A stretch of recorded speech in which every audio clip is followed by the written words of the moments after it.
তিন নম্বর প্রশ্ন, মা হাক্কুল্লাহ জাল্লা জালালু আলাল ইবাদ। আল্লাহ তাআলা যে এই মানব জাতিকে সৃষ্টি করলেন, এই বান্দাগুলোর প্রতি আল্লাহর কি হক রয়েছে, অধিকার রয়েছে? কেন আল্লাহ তাআলা এত সুঠাম দেহ দিয়ে মানুষকে সৃষ্টি করলেন? এটি কিন্তু রেফারেন্স কোরআন থেকে আমরা বলবো যে আল্লাহ তাআলা বান্দার প্রতি যে অধিকারটুকু রাখেন সেটি হলো যে আইয়াবুদুহু ওয়ালা ইশরিকু বিশাইআ। বান্দা কেবল কি করবে? আল্লাহর ইবাদত করবে, শিরক মুক্ত ইবাদত করবে।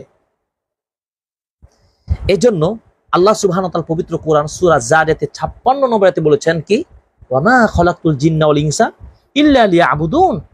আমি মানুষ এবং জিনকে সৃষ্টি করেছি কেন? একমাত্র আমার ইবাদত করার জন্য। অর্থাৎ আমি এক আল্লাহ, আমার ওয়াহদানিয়াত, আমি একক আল্লাহ, একক সৃষ্টিকর্তা, এটা তারা যেন স্বীকৃতি দেয় তার ইবাদতের মাধ্যমে। আমি সালাত পড়বো কার জন্য? আল্লাহর জন্য। সিয়াম রাখবো কার জন্য? এক আল্লাহর জন্য। আমি যাকাত দেবো কার জন্য? এক আল্লাহর জন্য। আমি কুরবানি, হাজ সব করবো কার জন্য? এক আল্লাহর জন্য।